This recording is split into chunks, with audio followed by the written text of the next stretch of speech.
É isso, Luiz. Quer dizer, quando eu falei inicialmente que uma questão central de democratização das instituições, né, não tinha acontecido na transição para a nova república, um dos pilares era exatamente esse, era sobre isso que eu estava me referindo. O GSI, né, na nova república, o que a gente tinha pensado era, se a gente quiser ter uma cômica imagem, era como se fosse uma tangerina, né? Em que cada gomo seria, por exemplo, uma crise nos transportes. Como você agiria se tivesse uma crise nos transportes para você evitar a paralisação do país? Uma crise sanitária, como você agiria para evitar isso que a gente está vendo? Uma crise, né, de energia, como você agiria. Então, você tinha que ter as informações para você agir. Era isso que tinha sido feito, e não para espionar a cidadania. Mas, imediatamente, isso foi transformado, né, num organismo de espionagem. E agora, com o Heleno, isso se transformou, pior ainda, em um partido político, em usar esses dados para promover o presidente da República e ameaçar oponentes. Era uma coisa, se transformou em outra muito ruim e agora pior ainda, né?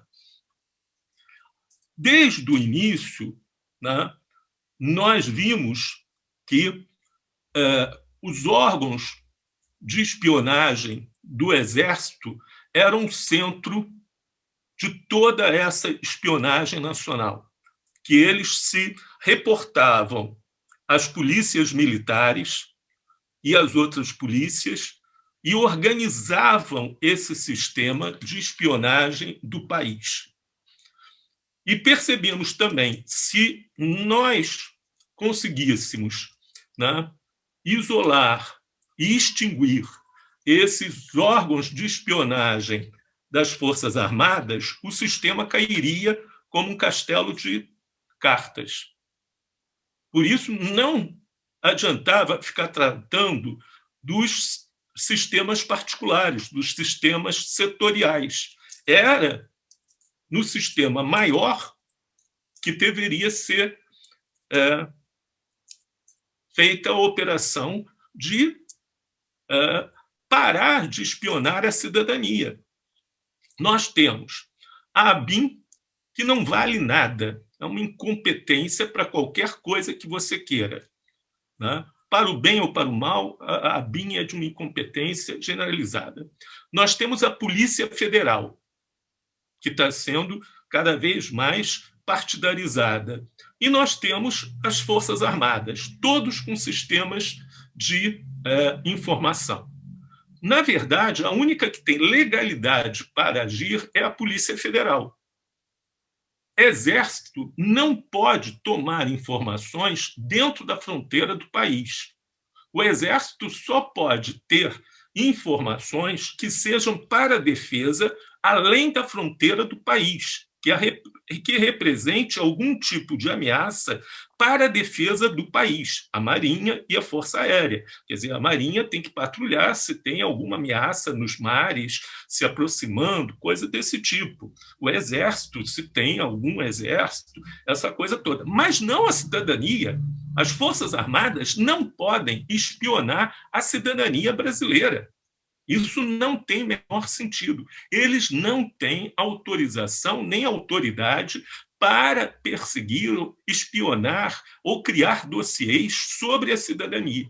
E é o que eles fazem. Eles fazem numa escala de 90% de todo o esforço. Isso é tremendamente ilegal, como também cria uma ameaça para a democracia. Quer dizer, nós temos hoje elementos, né, das Forças Armadas se ocupando sobre quem transa com quem é casado com quem mantém relações com quem, para utilizar isso como chantagem política. Quer dizer, esse é um elemento realmente, né, revoltante e ameaçador, né?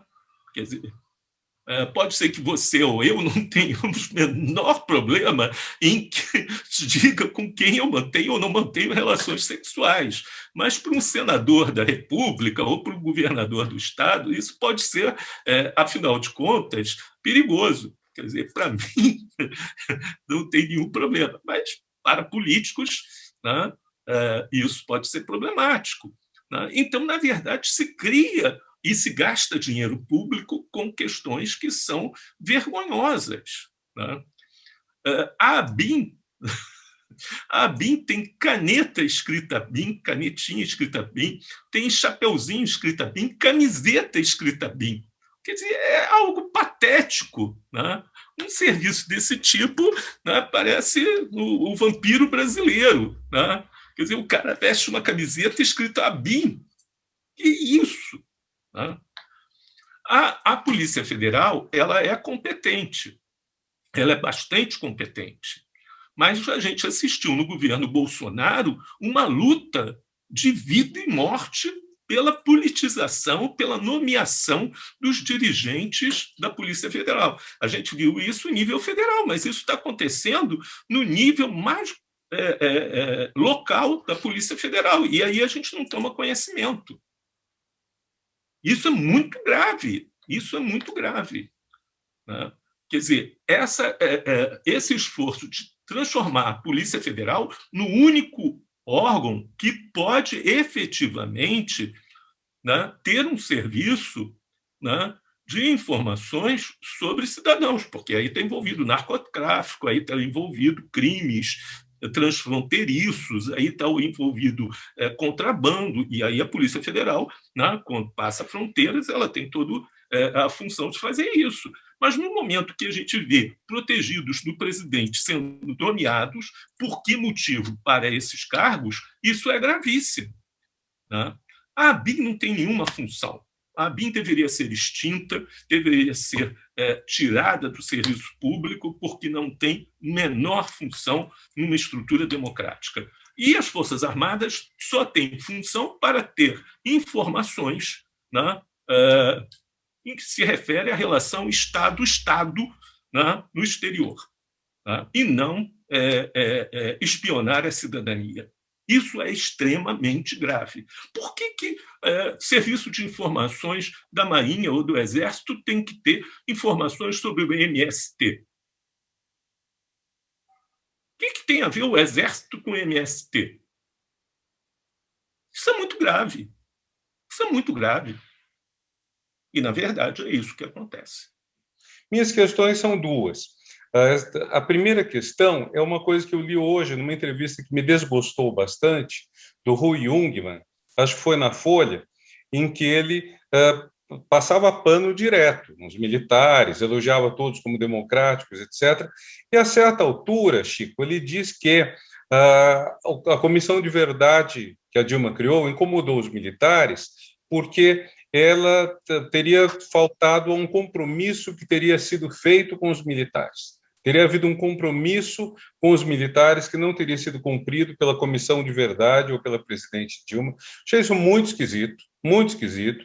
As pessoas que eu conheço na Comissão de Verdade, começar pelo Pedro Dalari, eu acho que não se prestariam a um compromisso de isentar os militares, mas, enfim, eu queria saber se você sabe qual é esse compromisso que, segundo Rui Jungmann, teria sido feito, e dessa maneira ele acaba culpando a Comissão de Verdade, a própria Dilma, pelas atitudes antidemocráticas dos militares. Né? Primeira questão, bem específica. Mas, enfim, você veja como você quer responder, para mim, tranquilo. Segunda questão é uma questão, é uma questão colocada com uma certa ingenuidade, mas levando em conta que o Brasil não tem guerra no seu território desde 1868 ou 69, quando as tropas paraguaias foram expulsas do território nacional, ou seja, mais de um século e meio, eu queria te perguntar qual a utilidade para o Brasil de ter forças armadas. Uma pergunta bem ingênua, bem básica, e não é uma provocação nem a eles, nem a você, nem a ninguém, mas realmente qual a utilidade para o Brasil inteiro? Em primeiro lugar, essa questão do sistema de educação dos militares, o Celso Castro ele fala uma coisa que eu gosto muito. Ele diz o seguinte: existe um sistema de educação nacional. Ponto. Esse é o ponto de partida. E eu acho essa frase do Celso Castro fundamental. Então, partindo disso, não se deve aceitar de maneira alguma que existe um sistema de educação militar e um sistema de educação nacional, ou um sistema de educação civil. As regras devem ser para todos e não deve ter nenhuma concessão.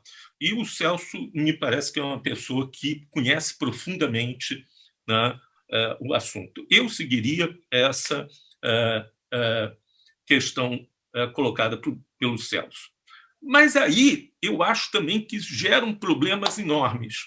Por exemplo, a gente tem algum ponto comum, algum ponto de partida sobre o que foram as invasões holandesas? Porque tem um grupo de historiadores, como é que eu vou chamar? E aí o Renato me ajuda, que tem uma questão bem filosófica, de filosofia da história, né, aí no meio. Eu diria nacionalistas, ou nativistas, talvez, Renato, né, que apoiam essa visão de ideia do Brasil desde sempre, né, e que não são só militares, né? Então, a briga não seria uma briga que a gente seria os civis contra os militares ou os militares contra os civis. Uhum. Né? Então, né, seria complicado. Eu já vi vários historiadores e falando, olha, o Brasil nasceu em Pernambuco. Você diria que isso tem a ver com o fenômeno das vivandeiras, dos civis assim cortejando militares para eles fazerem o trabalho deles, como em 64, como, enfim. E tem a ver com essa corrente, né, que vem lá desde Van Hagen, né, da ideia de Brasil, de uma ideia de Brasil, né, desde sempre, etc. Né? Então, quer dizer, que é uma corrente nativista, é uma filosofia da história do Brasil à direita. Então, é difícil a gente comprar isso como sendo algo dado. O Afonso Carlos Marques dos Santos, né, já falecido, ele batia Sim. muito nessa tecla. Ele dizia, olha, isso não é militar, isso já está aí. Afonso falava muito disso. A segunda questão da Comissão Nacional da Verdade, eu não participei da Comissão Nacional da Verdade, né? Isso teria que ser conversado com Dalmo, a Maria Rita Kell, né? Ela participou, se não me engano. Né? Quer dizer, eu duvido muito que eles tenham feito qualquer acordo prévio com os militares. Eu conheço essas pessoas, são pessoas que estão muito longe de fazer acordos prévios com questões de áreas sensíveis ou qualquer coisa assim. Duvido muito que isso tenha sido feito. Para que militares? Olha, a força militar ela não é para combater. Parece um paradoxo, né? A força militar, como por exemplo higiene, né? Várias outras coisas que nós utilizamos, é algo para que a gente tem para não usar. Seguro de vida, você tem que ter, né? E você gasta dinheiro e fica alegre para não usar. Né? O seguro de incêndio da sua casa, o seguro de acidente do seu carro. Você fica muito contente de ter, pagar um dinheiro e não ter que usar. Tá? É isso o papel das Forças Armadas, é dissuasão. Eu concordo, eu até pensei nisso como teoria, mas como as Forças Armadas na América Latina têm uma capacidade muito grande de atuação contra os próprios povos, a gente pode dizer, elas são usadas sim, elas são intensamente usadas. Então, só que são usadas num sentido oposto ao que seria Errado. desejado. Quer dizer, esse é o problema. Quer dizer, é aquele tipo de coisa assim. Eu lembro na Alemanha que você tinha que ter o ticket para andar no metrô. O ticket custa, né, tanto. Nunca vão me pedir. Aí você não comprava. O dia que você não comprava, vinha o controle e te pegava. Na Alemanha é assim: você não tem roleta, não tem nada, né? Então, você compra o ticket se quiser, mas a multa é tão grande, quer dizer, não, ninguém vai te pegar, ninguém vai fazer. Então, você não compra. Aí, pum! Né? Eu falava isso sempre quando os brasileiros chegavam na Alemanha: compra essa porcaria desse ticket. Compra a porcaria desse ticket. Não, ninguém pega, nunca vi ninguém ser pego. Pum! Desabava em cima. Então, eu acho que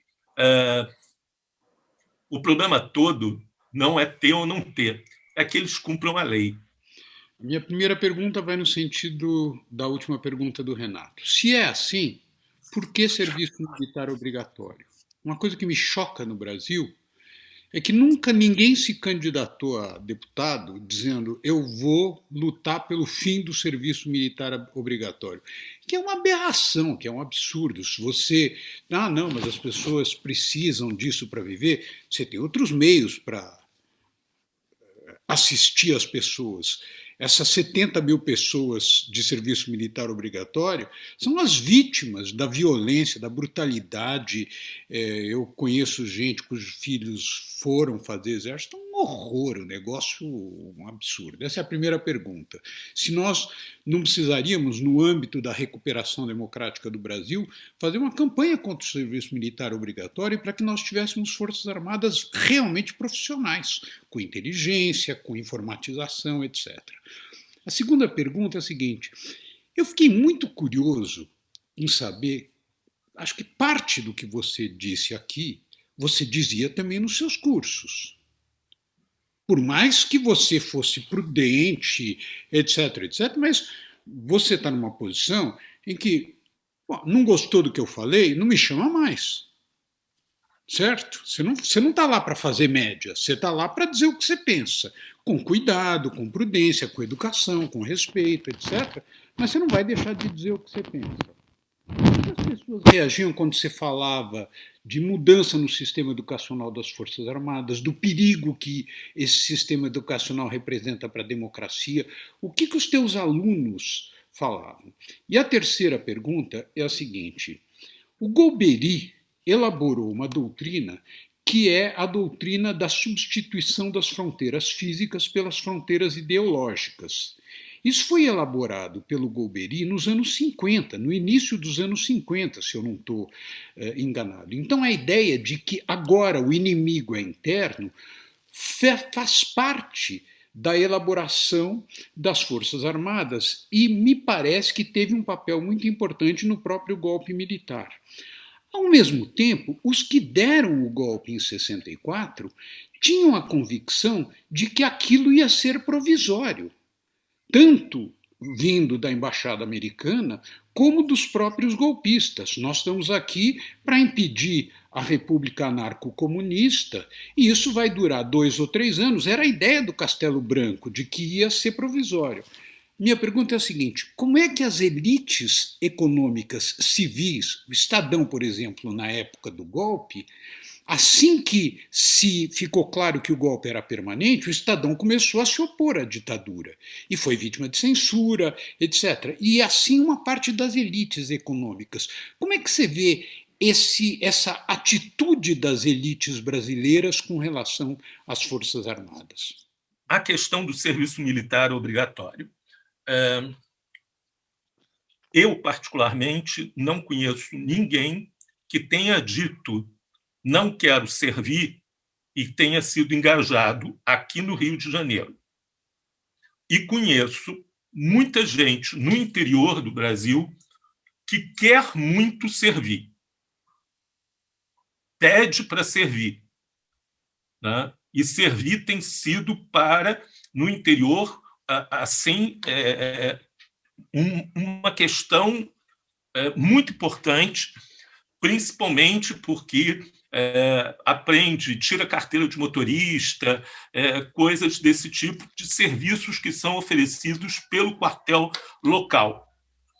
Uma das coisas que criou um problema enorme, principalmente no interior do Nordeste, com a Dilma, foi quando a Dilma cortou, né, os cursos e a ascensão de cabos e sargentos. Uma coisa que envolvia, na ocasião, algo em torno de uns 40 mil homens.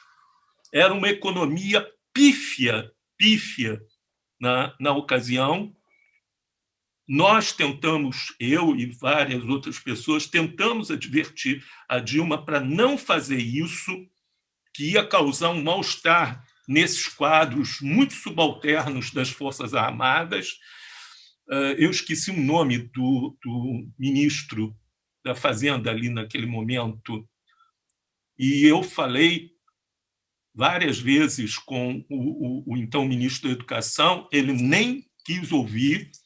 Você criar um mal-estar gratuito por um dinheirinho mínimo, né? Mas, na ocasião, não se ouviu, mas criou um mal-estar muito grande, né, nessa questão entre cabos e sargentos, que passaram imediatamente para o bolsonarismo encantados. Né? Não tínhamos nenhuma política para essas pessoas, não oferecemos nada para esses rapazes. Tá? Várias vezes, tanto Celso Amorim quanto Aldo, principalmente o Aldo, tentou várias vezes falar, mas foi um muro de acesso ali, principalmente, eu esqueço o nome agora, do cara da Fazenda, e com o nosso querido, e com o nosso ministro da Educação da ocasião.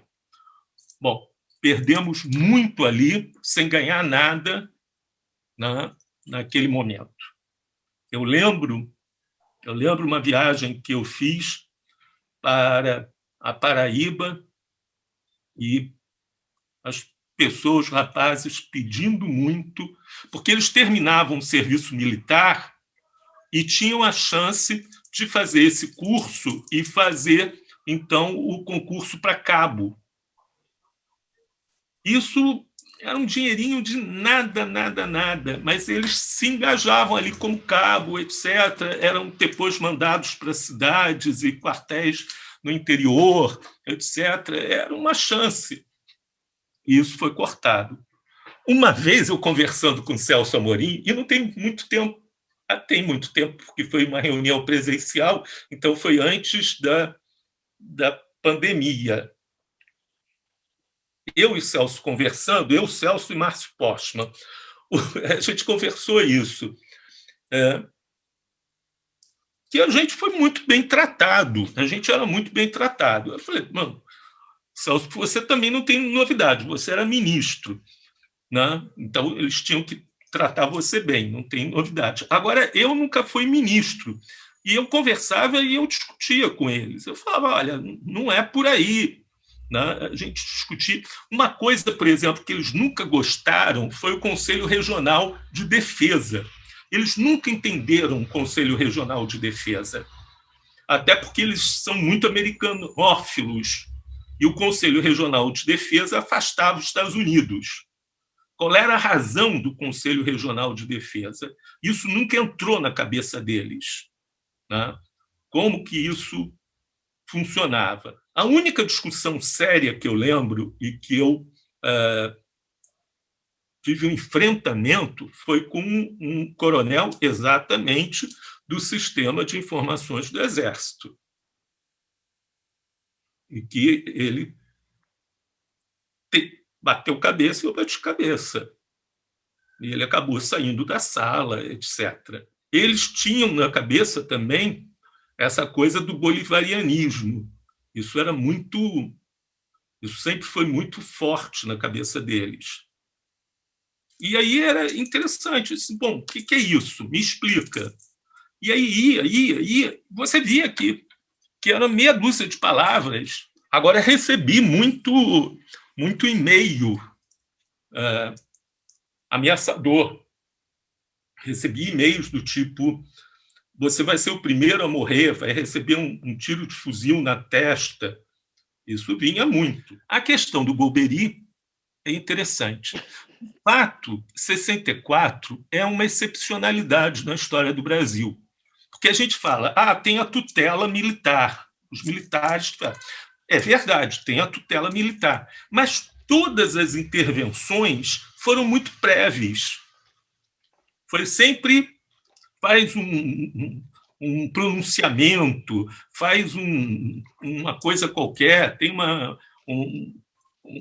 falação, tem um discurso, tem uma coisa, mas faz isso e volta, faz isso e volta. De fato, 64 foi algo excepcional na história do Brasil. Não era para ter durado, 2 décadas, não era para ter durado isso. E acho que mesmo em 64 eles não achavam que era para durar esse tempo todo, né? Aquilo foi uma coisa meio assim, aquele enfrentamento ali entre o grupo do Castelo Branco e depois do Costa e Silva, foi alguma coisa, é aí que eu volto a dizer, né? A dama é mobile, né? A história não é programada, ela se faz, né, ao longo das disputas, das lutas, do momento. Não tem nada pré-programado na história, né? Eu não acredito dessa história pré-fabricada, né? Aquilo são os grupos que vão se organizando e que vão se mobilizando, né, ali naquele momento. E também não são só grupos dos militares, né? Haviam muitos outros grupos, né, anticomunistas que achavam que o Brasil estava à beira do precipício. Haviam muitos empresários reacionários, né? Haviam grupos religiosos muito reacionários, né, que aproveitaram para fazer uma limpeza e que sabiam que essa limpeza não poderia ser feita, né, com a legislação, com as leis vigentes, né? Então, aquilo foi feito de forma ali, utilizando-se de medidas, né, muito excepcionais, né? O Golbery, ele não esperava que as coisas fossem tão aprofundadas, tanto tempo, né? Foi muito... O calor da hora foi decidindo cada jogada naquele momento. Existe espaço para militares ocuparem posições civis designadas politicamente no Estado? Eu estou dizendo, e agora um pouquinho de elaborar em cima disso, né? Quando os militares ocuparam essa gigantesca quantidade de cargos, né, são 6 mil cargos civis ocupados por militares, eles ressaltaram o fato de que eles tinham uma competência técnica que estava sendo desperdiçada. E eles não estavam participando dos governos civis porque a gente tinha a marca da ditadura, não era aceitável a gente designar militares para ocupar cargos civis, como se acontece em outros países, de uma maneira, outros países democráticos de uma maneira regular. A gente eventualmente tem alguns militares atuando fora do sistema, fora de cargos militares ou de segurança. Existe o lugar, e se existe, nos faltou, olhando assim retrospectivamente, com o viés de olhar retrospectivamente, cooptar militares para dentro de um projeto democrático. A gente deveria ter trazido essas militâncias militares para ocupar cargos civis de maneira que elas se comprometessem, se engajassem com projetos democráticos, mais à direita, mais à esquerda, pouco importa, mas comprometidos com a ordem democrática. Isso foi um equívoco nos 20 anos que separam o fim da ditadura e o governo Bolsonaro, ou talvez o governo Temer, né, que começou a inverter isso. Faltou isso, e caberia a gente, a partir de agora, supondo que o Bolsonaro vai embora, cooptar num sentido bom da palavra, né? Trazer lideranças militares, engajá-las na vida, na vida do Estado brasileiro? De fato, eles estão ocupando um espaço, Pablo, muito maior do que seria razoável, né? Tiveram fora, mas eles estiveram fora porque tinha uma herança enorme. Então, a confiança que se tinha nos militares era baixa. Eles têm competência? Têm competência. Tem nomes que são muito importantes, por exemplo, em infraestrutura, em transporte, né, que seriam nomes naturalmente que poderiam estar em áreas, talvez não em ministério, mas em setores, em departamentos ligados a transporte, a áreas onde os militares têm uma expertise muito grande. Então, não é para a gente apoiar os militares e dizer que eles não podem ocupar cargos na República, mas também não precisam ocupar 6.300 cargos de confiança na República. Isso não é assim, não funciona assim. Casa de Rui Barbosa ou Jardim Botânico ou coisa desse tipo, né? Eu queria saber do Chico, que olha muito para essas questões aí, que está envolvido, conhece muita gente nesse meio, se ele olhando em volta, ele vê militares progressistas em alguma força, em alguma academia, em alguma discussão, entre aqueles com quem ele tem contato, porque eu discordo também daqueles que acham que militar é essencialmente de direita ou de esquerda. Militar, no geral, é essencialmente dogmático, seja na Coreia do Norte, em Cuba, na China, ou na França, no Reino Unido, nos Estados Unidos e no Brasil. São dogmáticos que podem ser dogmáticos eventualmente mais à esquerda, eventualmente mais à direita, mas não são essencialmente de um ou de outro. Agora, dentre esses dogmáticos, Chico, você vê progressistas, democráticos, defensores da democracia no arcabouço militar brasileiro de hoje, este que está aí, porque Mourão, vamos lembrar, não é sensato nem ponderado. Mourão, no dia do aniversário do golpe, na verdade na véspera, né, porque o golpe foi 1º de abril e eles celebram em 31 de março, Mourão disse que há 57 anos os militares livraram o Brasil das tenazes comunistas. Vamos lembrar que o ministro sainte da Defesa agora, assim como o seu antecessor, fizeram ordens do dia louvando o golpe de 64. Então essa balela aí do militar sensato, ponderado, que não embarca em aventuras, para mim ela não cola. Agora queria saber, do outro lado, existe, Chico, você vê em volta militares comprometidos com a democracia no Brasil e, eventualmente, até militares progressistas? Já tivemos Milton Temer, por exemplo, militar da Marinha, caçado, e tantos outros caçados depois do golpe de 64, né? Há, hoje em dia, essas correntes dentro do arcabouço militar? A questão central, né, é que eles estão tendo, de fato, um tratamento diferenciado. Quer dizer, então, eles antes não tinham nada, aí passam a ter cargos onde que eles poderiam estar muito bem, né? Repito, áreas como transportes, áreas de mineração, áreas onde eles têm expertise, mas aí eles ocupam tudo e ocupam com esse tratamento diferenciado. Passam a ter aumentos onde outros não têm aumento, passam a ter previdência onde outros não têm essa previdência. Então, aí eles se tornam literalmente privilegiados dentro de uma república onde não deveriam ter privilegiados. Aí eles vão voltar a ter uma imagem igual àquela de 64. Então, todo aquele percurso para ter, vamos dizer assim, uma limpeza de imagem, passar limpo o currículo, vai por água abaixo, porque agora a imagem que fica, principalmente, é de a incompetência do Pazuello e de privilégios, tal como eles tiveram, né, nos anos seguintes de 64. Só a partir da pergunta do próprio Pablo lá, que ele falava da inserção dos militares no meio político, da cooptação ou não, de atraí-los ou não, também para o ambiente político eleitoral. Assim. Eles têm direito, como qualquer cidadania, qualquer cidadão. Agora, eu acho que não se deve utilizar a patente para isso. Né? Quer dizer, essa ideia de coronel fulano, tenente fulano, major fulano, isso já é um abuso do uso das Forças Armadas. A minha pergunta seria sobre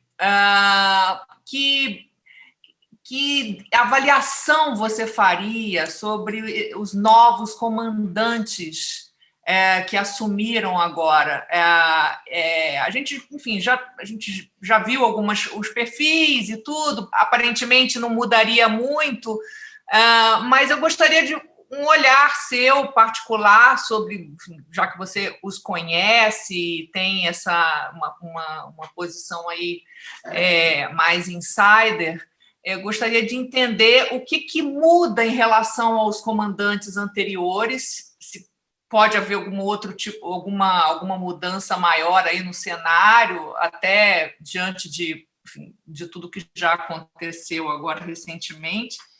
Queria também te perguntar um ponto sobre até o Ricardo já abordou um pouquinho, mas assim, um pouco sobre a sua o seu olhar aí sobre o que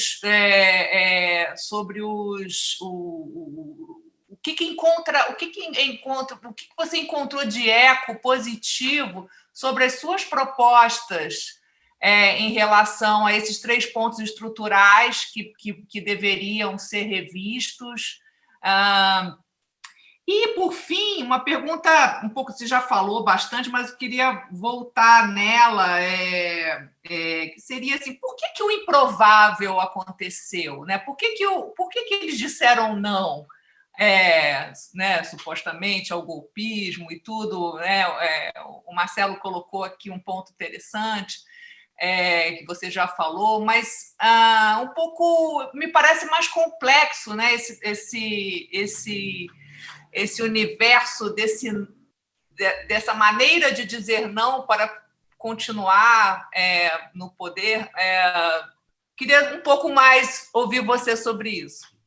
Então, a relação entre o Bolsonaro e os militares, né? Tem se usado muito esse jargão aí da relação criador-criatura. Inclusive, ao longo dessa semana passada, teve esse artigo no GGN da Maria Inês Nassif, né? Bolsonaro, cavalo de Troia que pode deixar os militares a pé, e num certo momento ela argumenta, enfim, que o Bolsonaro teria sido criatura, enfim, dos militares. Como é que você vê a relação entre, né, Bolsonaro e militares?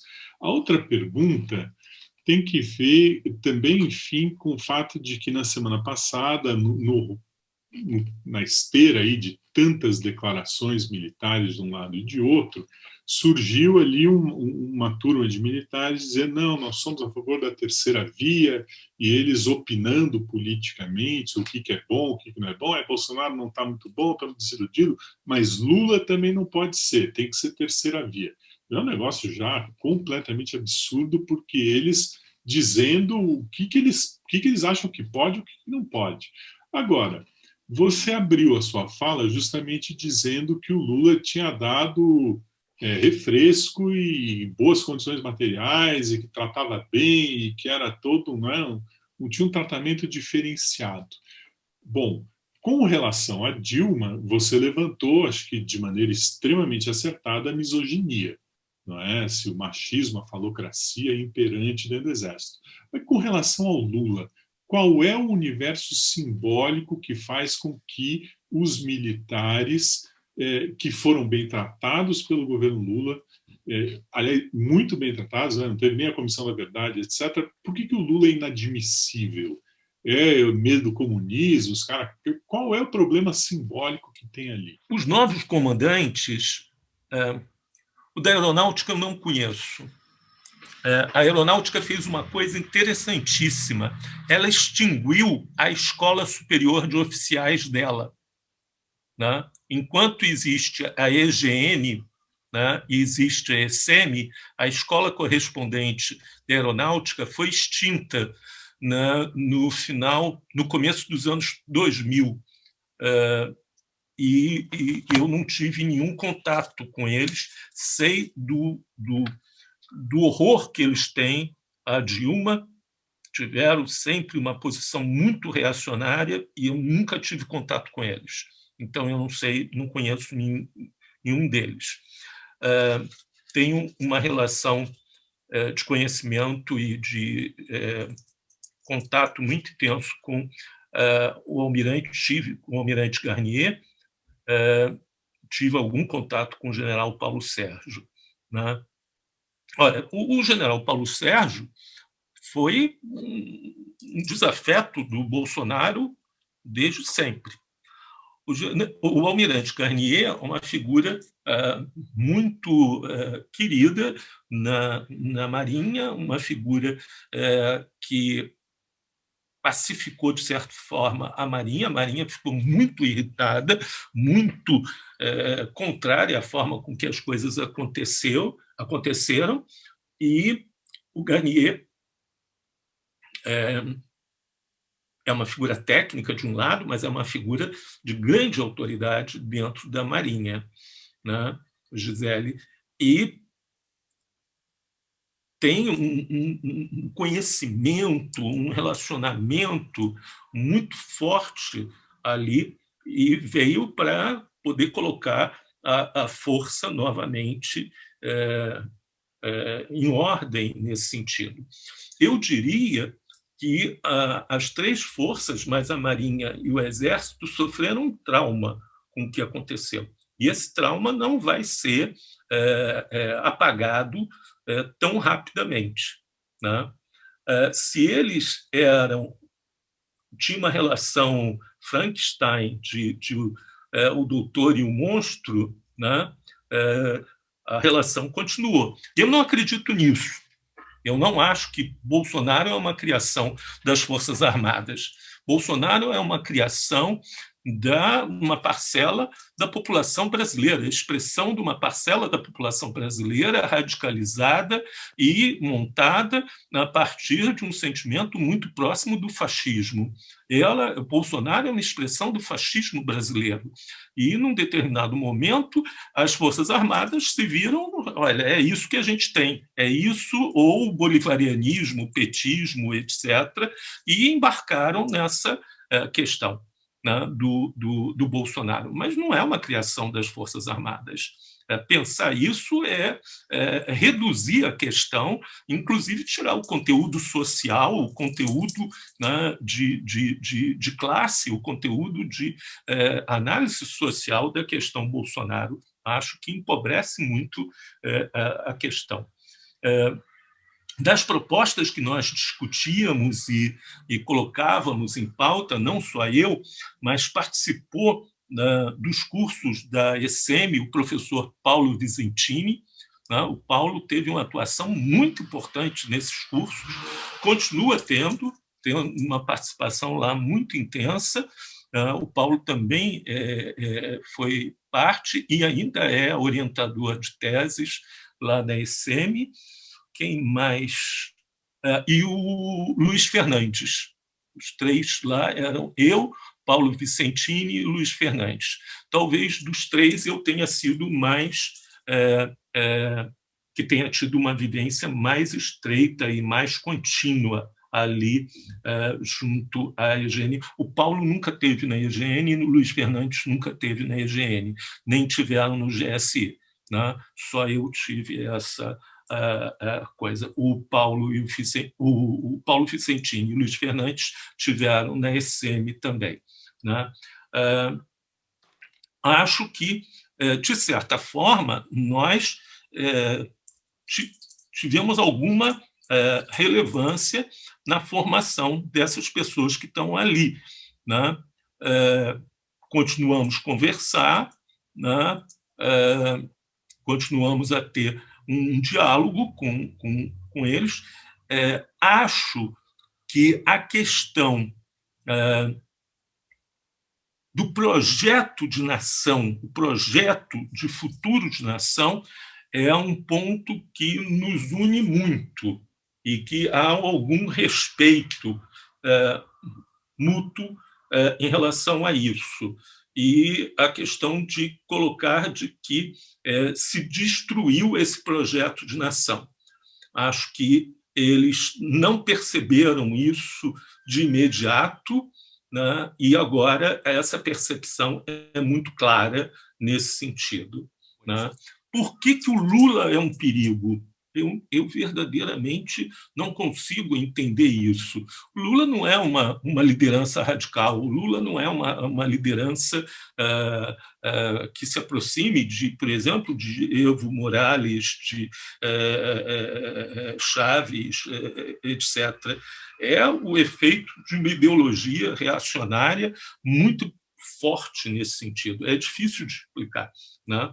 A presença dessas lideranças, e por isso que eu falo, tem uma coisa que eu até anotei aqui, porque eu vivo esquecendo, chama-se PTTC. Né? Vocês sabem o que quer dizer PTTC? PTTC é um mecanismo que existe no Exército que permite que membros da reserva retornem ao Exército como instrutores. Né?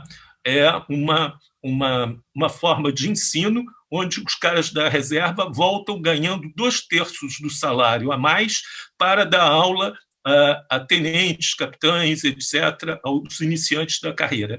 Isso é um veneno, porque fica realimentando o tempo todo essa visão de passado. Isso tinha que acabar. Esse PTTC é a forma de passagem de um mundo antigo para os jovens. Isso é um horror. Afinal, os militares só têm projeto corporativista ou têm um projeto nacional?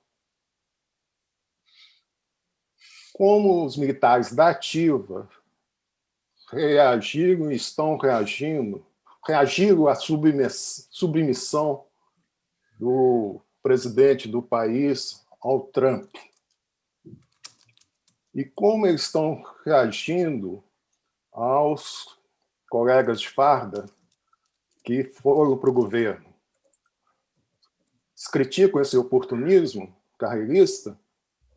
Essa é uma questão muito diferencial de 64. 64 você podia ser radicalmente contra, mas aparentemente tinha um projeto para o país, que você se contrapunha a ele, né? Claro que estava ali projetos individuais de poder, de carreira, etc. e tal, mas eles defendiam um projeto, né? Hoje o que a gente vê, né, é complicado, porque a questão da boquinha ficou muito evidente. Ficou muito, muito evidente. Né? Quer dizer, o emparelhamento com Trump foi um troço assim vergonhoso. Né? E está todo mundo ali. Bateu continência para a bandeira norte-americana. Eu gostaria de ver como os generais reagem a isso, ou ainda tem a ideologia da Guerra Fria, acha que tem que ser submisso aos Estados Unidos? Não tem são submissos agora ao Biden? Isso já seria um projeto. Isso já seria um projeto. Mas não tem nem isso. Em 1972, o Luiz Gonzaga, 1972, auge da ditadura, né? Faz um espetáculo no Rio de Janeiro. Ele conta um pouco da trajetória e diz que o colégio do pobre é o Exército Brasileiro. Em que medida o Exército é um espaço, o Exército, Forças Armadas, né, é mais inclusivo do que a própria sociedade brasileira? E queria saber disso também em relação ao racismo. Se o racismo no Exército é igual à sociedade brasileira, ou seja, a gente diz que ele não existe quando ele existe muito, ou se os pretos militares têm as mesmas oportunidades dos que não são pretos de prosperarem na carreira, entre pobres e da hierarquia maior. O racismo depende do que a gente está falando. Se for nas carreiras subalternas, cabo, sargento, a gente não está falando em racismo. É uma forma de ascensão muito importante e fundamental. Tá? E aí funciona nessa linha que a gente está falando e que o Gonzagão colocou. Né? É fundamental. Né? Agora, se a gente está falando em AMAN, se a gente está falando, né, em alto comando, se a gente está falando, né, no alto oficialato, aí a coisa muda. Né? Quantos generais negros a gente tem? Aquele que A menina lá da UF fez a tese dela, né? Então, embora também discutir quem é negro, quem não é negro no Brasil, fazer pirâmide dérmica seja muito complicado, mas negro, não temos oficiais superiores negros, né? Agora, para a ascensão de cabos e sargentos, foi fundamental. Foi fundamental. A gente tem uma grande quantidade, mesmo na Marinha, né? Na Marinha, que é a mais fechada, né? Eu fiz uma viagem ao mundo, né? Dei a volta ao mundo no NE Brasil, né? O pessoal de bordo eram todos negros, mulatos, pardos, né? Mestiços, todo o pessoal de cabo, sargento, era tudo mestiço. Agora, quando você pega, né, oficiais, é tudo branco. É tudo branco. Tá? Então, o racismo ele é seletivo. Seletivo. E isso é muito duro.